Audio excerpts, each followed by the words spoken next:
Hi everybody, मैं हूं लोकेश और आप देख रहे हैं लोकेश मैथमेटिका। तो आज हम क्या पढ़ेंगे? Algebraic expressions.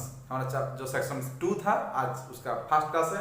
अलजेब्रिक एक्सप्रेशन पढ़ेंगे और पॉलिनोमियल को इंट्रोड्यूस करेंगे। अलजेब्रिक एक्सप्रेशन क्या है, इसको समझने से पहले हम क्या करेंगे, कुछ टर्म्स को समझेंगे, कुछ इंपोर्टेंट टर्म्स का डेफिनेशन को समझेंगे। चलिए समझते हैं। पहला टर्म जो है वो है कांस्टेंट। कांस्टेंट किसको बोलेंगे?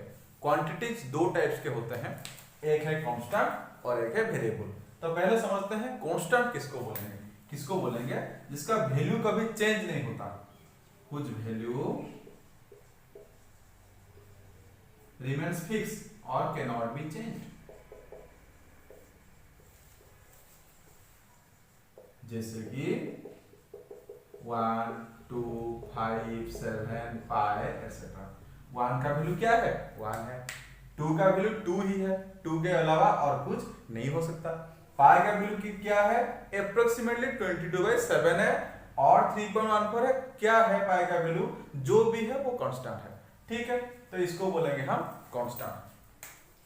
फिर सेकेंड आ गया वेरिएबल। सेकेंड टर्म है वेरिएबल। क्या है variable? Whose value who can. Second term है वेरिएबल। वेरिएबल किसको बोलेंगे? हुज वैल्यू, ये हुज है, whose value can be change. मतलब वो जो भी वैल्यू एक्वायर कर सकता है, जैसे कि x, y, z एटसेट्रा। हम आगे देखेंगे कि एक एक्सप्रेशन में x का वैल्यू 5 होगा तो कहाँ 4 होगा, कहाँ 1000 भी हो सकता है। इसलिए ये जो टर्म्स हैं, ये जो क्वांटिटीज हैं x, y और z, इनका वैल्यू चेंज हो सकता है। ये कोई भी वैल्यू एक्वायर कर सकते हैं, इसलिए इनको हम बोलेंगे वेरिएबल। मतलब उनका वैल्यू फिक्स नहीं है, उनका वैल्यू वेरिएबल है। ठीक है, एक इंटरेस्टिंग सा बात यहाँ समझ लो। सपोज एक इक्वेशन में सपोज एक एक्सप्रेशन में लिख रहा हूँ ax + x² + bx + c। यहाँ वेरिएबल कौन है, कांस्टेंट कौन है? आपको लग रहा होगा कि x, यहाँ variable x, a, b, c सब कुछ वेरिएबल है, कांस्टेंट कोई नहीं है। लेकिन ऐसे नहीं होता। हम क्या करते हैं, ऐसे वाले लिखने से पहले यहाँ मैं बोल सकता हूँ कि a, b, c कांस्टेंट है, ऐसे भी बोल सकता हूँ। क्यों बोल सकता हूँ? क्योंकि मतलब ये एक्सप्रेशन लिखने से पहले मैं डिक्लेयर कर दूंगा कि यहाँ x वेरिएबल है और a, b, c कांस्टेंट है। ऐसे डिक्लेयर कर सकता हूँ कि where a, b, c are constant. आप बहुत जगह पर देखेंगे कि ऐसे डिक्लेयर किया होगा। ठीक है, जैसे कि ये एक्सप्रेशन में a, b और c कांस्टेंट ऐसे डिक्लेयर किया गया है। इसका मतलब a, b, c कांस्टेंट है और x ही वन वेरिएबल है। ठीक है, ये डिक्लेरेशन देना पड़ता है कभी कभी, आगे देखेंगे। फिर थर्ड टर्म आ गया आपका ऑपरेशंस। ऑपरेशंस क्या होता है? Plus, minus, divided by, into, ये सबको बोलते हैं हम ऑपरेटर्स। और ये जो होता है इसके द्वारा, इसको बोलते हैं हम ऑपरेशन। जैसे एडिशन, सब्ट्रैक्शन, मल्टीप्लिकेशन, डिवीजन, इसको बोलते हैं ऑपरेशन। ठीक है, ये हो गया आपका थ्री टर्म्स, कांस्टेंट, वेरिएबल और ऑपरेटर्स। ठीक है, इसके बाद वाला टर्म आता है आपका एक्सप्रेशन। एक्सप्रेशन क्या होता है? एक्सप्रेशन का मीनिंग क्या होता है? जिसमें कांस्टेंट भी होता है, वेरिएबल भी होता है और ऑपरेशंस भी होता है, उसको हम बोलते हैं expression. Constants, variables with mathematical operators form an expression. Okay, आ गया समझ में? जैसे कि 3x - 9, 3x - 9। यहाँ 3 और 9 क्या है? कांस्टेंट्स है। x क्या है? वेरिएबल है। ये माइनस क्या है? माइनस क्या है? ऑपरेटर है। और ये टोटल क्या है? एक्सप्रेशन है। आ गया समझ में एक्सप्रेशन क्या है? तो ये होगा, ये होता है हमारा एक्सप्रेशन का डेफिनेशन। ठीक है, वो है टर्म। एक एक्सप्रेशन में हम टर्म किसको बोलेंगे, ये चीज हमेशा याद रखिए। Terms are separated by plus और माइनस साइन। ये बहुत ही इंपॉर्टेंट चीज है, इसको समझने में थोड़ा दिक्कत होता है। ठीक है, अच्छे से समझिए। यहां से क्वेश्चन बनते हैं आपका। ठीक है, मैं बता दूंगा कौन सा टाइप का क्वेश्चन बनता है। टर्म्स से सेपरेटेड है प्लस और माइनस साइन। हमेशा टर्म्स क्या होता है, प्लस और माइनस साइन से सेपरेट होता है। ठीक है, चलिए करते हैं। जैसे कि example 2x plus 3y plus 5। ठीक है, यहाँ अगर हम यहां से शुरू करेंगे तो यहाँ फर्स्ट प्लस है, तो ये एक टर्म हो गया। यहां से फिर प्लस के बाद ये दूसरा टर्म हो गया, फिर आ गया प्लस साइन, तो ये हो गया आपका तीसरा टर्म। तो हमें टर्म्स है इधर, तो नंबर ऑफ टर्म्स क्या होगा, नंबर टर्म्स इक्वल टू 3। ठीक है, तो यहाँ 3 टर्म्स है। और एक एग्जांपल लेते हैं हम, 3yz plus 5zx minus 3 into 4y plus 5। यहाँ कितना टर्म होगा थोड़ा देखते हैं। ये तो फर्स्ट टर्म हो गया, क्योंकि पहला प्लस साइन कहाँ है, यहाँ है, तो ये फर्स्ट टर्म होगा। ये हो गया आपका सेकंड टर्म, क्योंकि यहाँ माइनस साइन आ गया। ये हो गया आपका थर्ड टर्म। और देखिए इधर एक मल्टीप्लिकेशन साइन है, तो ये 3 ही थर्ड टर्म नहीं होगा। थर्ड टर्म कौन सा होगा, 3 इंटू 4 टोटल थर्ड टर्म होगा।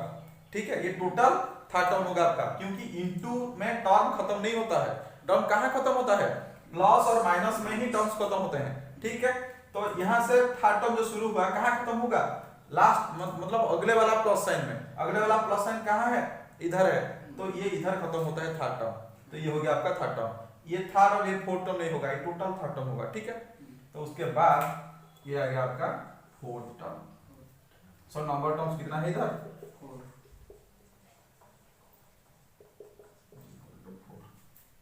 ओके, हो गया।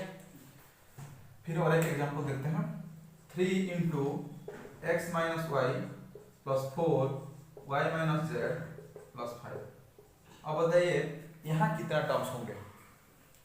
देखिए अगर ये जो x माइनस वाई है ये ब्रैकेट के अंदर है कि नहीं, अगर ये ब्रैकेट के अंदर होगा तो इसको हम 1 यूनिट मान के चलेंगे। ये 2 यूनिट नहीं है, इधर देखिए ये 1 यूनिट है, ये 1 यूनिट है, लेकिन इधर ये टोटल 1 यूनिट है, ये 2 यूनिट नहीं है। इसको आप मतलब इसको छोड़ दो। यहाँ कितने टर्म्स है, एक ही टर्म है। क्यों एक ही टर्म है, क्योंकि x माइनस वाई को हम 1 यूनिट मानते हैं। अगर x माइनस वाई 1 यूनिट हो गया तो 3 और x माइनस वाई के बीच में कौन सा साइन है, इनटू साइन है, तो ये कितना टर्म होगा, 1 टर्म होगा। तो ये फर्स्ट टर्म हो गया आपका। क्यों 1 यूनिट एक ही टर्म हुआ, पता चला क्यों, क्योंकि x माइनस वाई जो ब्रैकेटेड है वो ब्रैकेट में है, इसलिए हम इसको क्या लेंगे, एक ही टर्म मान के चले, मतलब एक ही यूनिट मान के चलेंगे। ठीक है, तो ये टोटल एक ही टर्म हो गया। फिर यहाँ y माइनस जेड जो है ये भी एक ही यूनिट मान के चलेंगे, तो ये कितना टर्म होगा, 1 टर्म होगा। तो ये कौन सा टर्म है, दूसरा टर्म है। फिर ये हो गया आपका तीसरा टर्म। तो कितने टर्म्स हैं, 3। So number of terms equal to 3। अगर आप इसको 1 2 3 4 5 बोल देंगे तो ये गलत हो जाएगा। यहाँ एक इंटरेस्टिंग सा चीज आपको याद करना है। देखिए ये सेम ही जो एक्सप्रेशन है इसको मैं थोड़ा सिंप्लीफाई करने का कोशिश करता हूँ। कैसे, ये 3 का अगर आप मल्टीप्लाई करेंगे तो क्या होगा, 3x minus 3y plus 4y minus 4z plus 5। ठीक है, यहाँ कितना टर्म्स है, यहाँ कितना टर्म्स है, ये तो 1 हो गया, ये दूसरा, तीसरा, चौथा, ये 5वां, तो कितना हुआ, 5 टर्म्स हुआ। इसको थोड़ा और सिंप्लीफाई करते हैं। चलिए क्या निकलता है देखते हैं। 3x ये सिंप्लीफाई हो जाएगा ना, प्लस 4y माइनस 3y क्या होगा, plus y minus 4z plus 5। यहाँ कितना टर्म्स है, 4। कितना है, 4 टर्म्स है।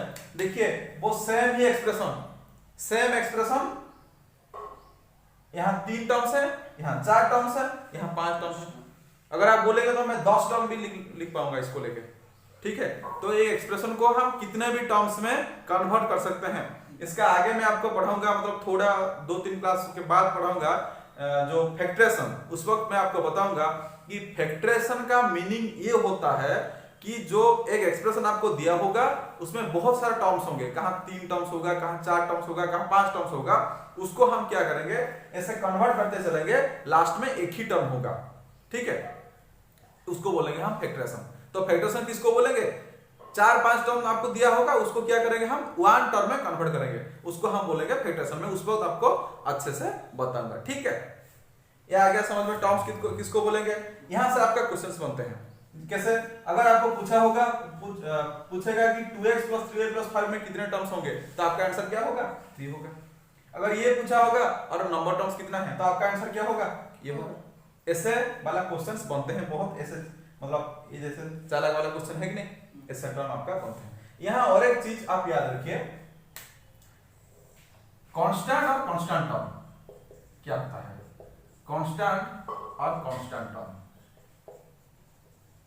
सपोज मैं लिखता हूं 2x + 3y + 5, ये एक एक्सप्रेशन है, ठीक है। यहां कांस्टेंट कौन कौन है, ये 2 भी एक कांस्टेंट है, 3 एक कांस्टेंट है और 5 एक कांस्टेंट है, ठीक है। ये तीनों कांस्टेंट है, ये भी कांस्टेंट है, ये भी कांस्टेंट है, ये भी कांस्टेंट है, ठीक है। कांस्टेंट टर्म कौन सा है, कांस्टेंट टर्म हम किसको बोलेंगे, जो टर्म में सिर्फ कांस्टेंट ही होगा, वेरिएबल नहीं होगा, उसको हम बोलते हैं कांस्टेंट टर्म। तो ये हो गया आपका कांस्टेंट टर्म। आ गया समझ में, कांस्टेंट और कांस्टेंट टर्म क्या है। कांस्टेंट किसको बोलेंगे, जिसका वैल्यू चेंज नहीं हो सकता। वो क्या हो सकता है, कोई मतलब एक टर्म का फैक्टर हो सकता है और एक खुद ही एक टर्म हो सकता है, ठीक है। लेकिन कांस्टेंट टर्म क्या होता है, जो टर्म में वेरिएबल नहीं होता है वो कांस्टेंट टर्म होता है, ठीक है। ये 2, 3 और 5 हो गया आपका कांस्टेंट, और 5 हो गया आपका कांस्टेंट टर्म। आ गया समझ में, कांस्टेंट क्या होता है, कांस्टेंट टर्म क्या होता है, ठीक है। और ये आपका टर्म्स है, ये हो गया आपका कांस्टेंट टर्म। आगे हम देखेंगे जब डिग्री के बारे में पढ़ेंगे कि कांस्टेंट टर्म उसको बोलते हैं जिसका डिग्री 0 होता है, ठीक है। नेक्स्ट, तो टर्म पूरा क्लियर हो गया, okay, very nice. Then coefficients या फैक्टर्स पहले पढ़ते हैं, फैक्टर्स ऑफ ए टर्म। चलिए एक लिखता हूं मैं, 2x + 5y + 7, ये एक एक्सप्रेशन है कि नहीं, एक एक्सप्रेशन है। तो ये जो एक्सप्रेशन है, ये एक्सप्रेशन में ये जो फर्स्ट टर्म है क्या है, 2x है, इसको अगर हम फैक्टराइज करेंगे तो क्या होगा, 2 × x होगा कि नहीं। तो यहां 2 को बोलेंगे एक फैक्टर और 5 को, x को बोलेंगे एक फैक्टर, ठीक है। तो factors of the term 2x = 2x, ठीक है। ठीक इसी तरह 5y का फैक्टर क्या होगा, 5 × y। 7 का फैक्टर क्या होगा, 7 होगा, ठीक है। फिर सपोज और एक एग्जांपल देखते हैं, x² - 5z² + 6। तो जो 2x² है इसका फैक्टर कौन कौन होंगे, 2 × x × x × y। 5z² का फैक्टर कौन कौन होंगे, 5z y और y। 6z का फैक्टर कौन होगा, 6 × z। 6 × z कैसे, 6 तो फिर फैक्टराइज हो जाएगा ना, 2 × 3। आप 6 × z ही बोल सकते हैं, और 2 × 3 अगर प्राइम फैक्टरेशन हम करेंगे तो 2 × 3 × z होगा। प्राइम फैक्टरेशन क्यों हम कर रहे हैं, अब मैं जो आपको फैक्टरेशन जब बताऊंगा तब तो बताऊंगा क्यों ये मतलब 6 × z नहीं ना लिख के मैं 2 × 3 लिखा है, ठीक है। आ गया समझ में, फैक्टर क्या होता है, ये हो गया आपका फैक्टर। तो अगर एक टर्म का फैक्टर पूछेगा तो आप आंसर दे पाएंगे कि नहीं, दे पाएंगे। फिर नेक्स्ट टर्म जो हमें समझना है, इंपॉर्टेंट टर्म समझ रहे हैं, वो है कोएफिशिएंट। कोएफिशिएंट क्या होता है, सपोज 2x + 3y + 7 हो गया आपका एक क्या एक्सप्रेशन हो गया। यहां अगर आपको पूछेगा कि what is the coefficient of x, तो आप क्या बोलेंगे? कोएफिशिएंट वो होता है एक वेरिएबल के साथ जो मल्टीप्लाई होता है उसको हम बोलते हैं कोएफिशिएंट, ठीक है। तो x के साथ कौन मल्टीप्लाई हुआ है? 2। अगर x का कोएफिशिएंट आपको पूछेगा तो आप क्या आंसर देंगे? x के साथ जो मल्टीप्लाई होता है, ठीक है। अगर आपको ये पूछेगा व्हाट इज द कोएफिशिएंट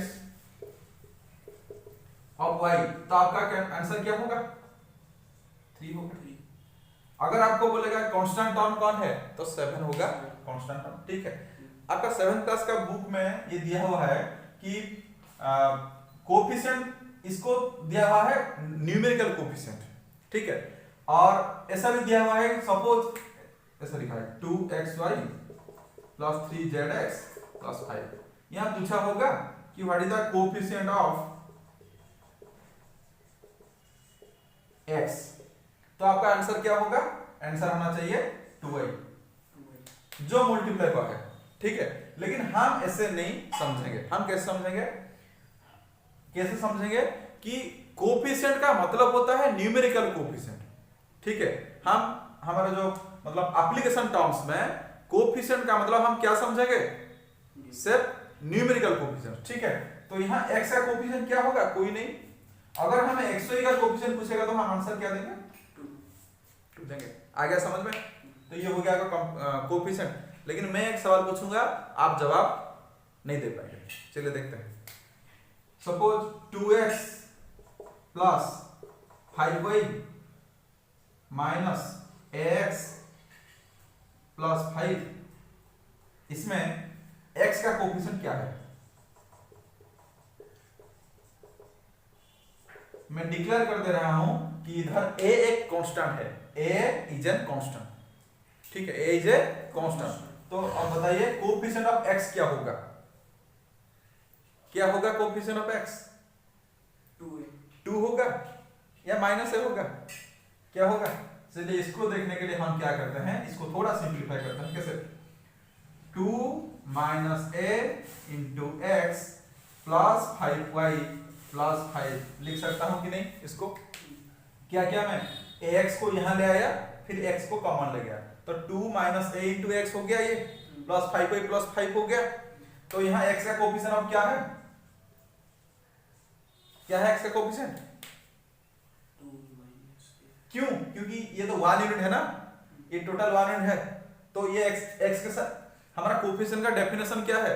जो वो वेरिएबल के साथ मल्टीप्लाई होगा वो होगा उसका कोएफिशिएंट। तो x के साथ कौन मल्टीप्लाई हुआ है? 2 माइनस a, तो 2 माइनस a इसका कोएफिशिएंट हो गया, ठीक है। तो कोएफिशिएंट मतलब कोएफिशिएंट निकालने से पहले हमें क्या करना चाहिए? पहले हम क्या करेंगे? उसको थोड़ा सिंपलीफाई करेंगे। सिंपलीफाई करने के बाद जो उसके साथ मल्टीप्लाई होगा वो टोटल जो यूनिट हो जाएगा इसका कोएफिशिएंट, ठीक है। आ गया समझ में? यह है कोएफिशिएंट।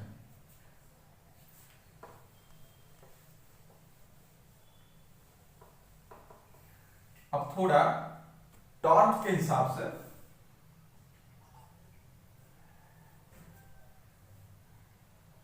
थोड़ा एक टर्म मैं आपको इंट्रोड्यूस करवा रहा हूं, पोलिनोमियल। पोलिनोमियल किसको बोलते हैं? ठीक है। An expression having one or more than one terms is called polynomial। ठीक है, ओके। क्या बताया है? एन एक्सप्रेशन हैविंग वन और मोर देन वन टर्म, जो एक्सप्रेशन में वन और मोर देन वन टर्म होंगे उसको हम बोलेंगे पोलिनोमियल। जैसे कि सपोज 2x 3y प्लस 4, यहां कितना टर्म्स है? वन टर्म है। यहां कितना टर्म है? दो टर्म्स, ठीक है। तो इसको हम बोलेंगे पोलिनोमियल बोलेंगे, ठीक है। तो मैं ये इंट्रोड्यूस कर दिया क्योंकि इसके बाद मैं आपको सिर्फ पोलिनोमियल वर्ड यूज करूंगा, तो कंफ्यूज मत होइए। पोलिनोमियल और एक्सप्रेशन एक ही चीज होते हैं, थोड़ा सा डिफरेंस है। क्या डिफरेंस है पॉलिनोमियल एक्सप्रेशन के बीच में, मैं आपको डिग्री पढ़ने के बाद बताऊंगा, ठीक है। इसके बाद जो डिग्री पढ़ाऊंगा, जो टर्म नेक्स्ट टर्म हमारा है डिग्री के बाद मैं आपको बताऊंगा कि एक्सप्रेशन और पॉलिनोमियल में क्या अंतर होता है, ठीक है। आ गया समझ में? पॉलिनोमियल क्या है, इसको बोलते हैं हम पॉलिनोमियल। तो ये जो पॉलिनोमियल्स हैं, इसके बाद डिग्री समझ लेते हैं, फिर आगे करेंगे। डिग्री ऑफ एन एक्सप्रेशन और डिग्री ऑफ एन पॉलिनोमियल किसको बोलते हैं? Okay, degree of an expression और degree of an polynomial. The highest power of a term in an expression is called degree। कैसे? Suppose 3x square plus 5x plus 6, ये हो गया आपका एक एक्सप्रेशन, है कि नहीं? यहाँ जो पहला टर्म है इसका डिग्री क्या है? डिग्री का मतलब आप सॉरी पावर का मतलब आप समझते हैं, जो एक्सपोनेंट है इसका एक्सपोनेंट क्या है? एक्सपोनेंट का मतलब होता है वेरिएबल का एक्सपोनेंट, क्योंकि कांस्टेंट का तो कोई एक्सपोनेंट नहीं होता, तो किसका एक्सप्रेशन हम समझेंगे? वेरिएबल का एक्सपोनेंट कितना है? 2 है, तो इसका पावर हो गया 2, और ये टर्म का डिग्री हो गया 2। ये टर्म का डिग्री क्या है? 2 है। ये टर्म का डिग्री कितना है? 1 है। ये कांस्टेंट टर्म है। 6 को हम ऐसे भी लिख सकते हैं 6 into x to the power 0, है कि नहीं? क्योंकि x to the power 0 का वैल्यू क्या होता है? 1 होता है, ठीक है। तो ये 6 और 6 to the power 0 सेम ही है, तो ये टर्म का डिग्री क्या होगा? 0। इसलिए मैं जो आपको बता रहा था कि कांस्टेंट टर्म का डिग्री क्या होता है? 0 होता है। तो अब ये जो एक्सप्रेशन है, इधर हाईएस्ट डिग्री कितना है? 2 है, तो इसको बोलेंगे हम डिग्री ऑफ द एक्सप्रेशन। तो ये जो एक्सप्रेशन है इसका डिग्री क्या होगा? 2 होगा। आ गया समझ में? और एक देखते हैं 3xy square plus 5yz plus 9, okay.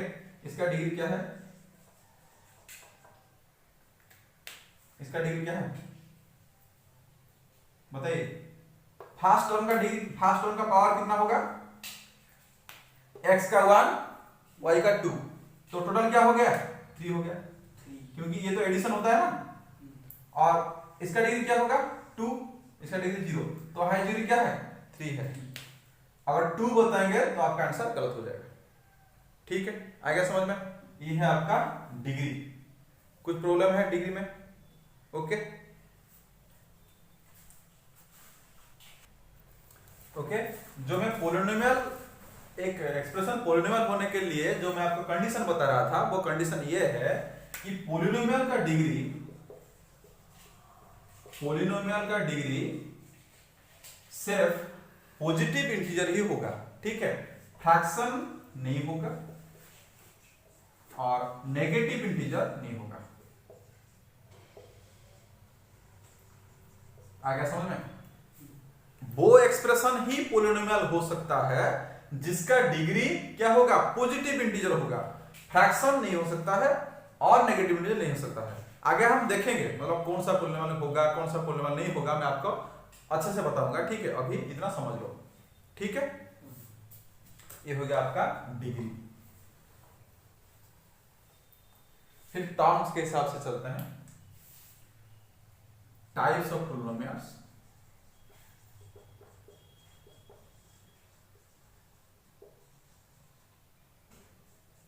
पहला अकॉर्डिंग टू